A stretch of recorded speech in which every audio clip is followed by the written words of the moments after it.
DD next level படப்பிடிப்பு முடிவடைந்தது. இந்த திரைப்படம் சந்தானத்துக்கு ஒரு திருப்பு முனையாக அமையுமா? வாங்க பார்க்கலாம். நம்ம யார் வம்புக்கும் போறதில்ல, யார் தும்புக்கும் போறதில்ல. நம்ம உண்டு, நம்ம சோழி உண்டுன்னு போயிடுறது.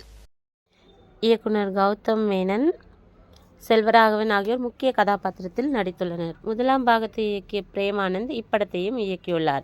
இயக்குனர் பிரேமானந்த் இயக்கத்தில் சந்தானம் நடிப்பில் வெளியான டிடி ரிட்டர்ன்ஸ் திரைப்படம் மிகப்பெரிய வெற்றியை பெற்றது. இதனை அடுத்து இப்படத்தின் அடுத்த பாகம் உருவாகி வருகிறது. முதலாம் பாகத்தை இயக்கிய பிரேமானந்த் இப்படத்தையும் இயக்கியுள்ளார். டிடி நெக்ஸ்ட் லெவல் என்று தலைப்பிடப்பட்ட இத்திரைப்படத்தில் சந்தானத்துடன் இணைந்து ஆர்யா முக்கிய கதாபாத்திரத்தில் நடிக்கிறார்.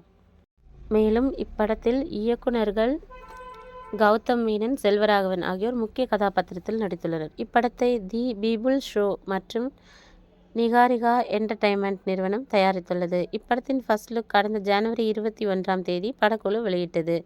அதில் படம் மே மாதம் வெளியாகும் என்று அறிவிக்கப்பட்டிருந்தது. இந்நிலையில் படப்பிடிப்பு பணிகள் முடிவடைந்ததை குறிக்கும் விதமாக படக்குழு கேக் வெட்டி கொண்டாடியுள்ளது. இப்படம் சந்தானத்துக்கு திருப்புமுனையாக அமைய வாழ்த்துக்கள்.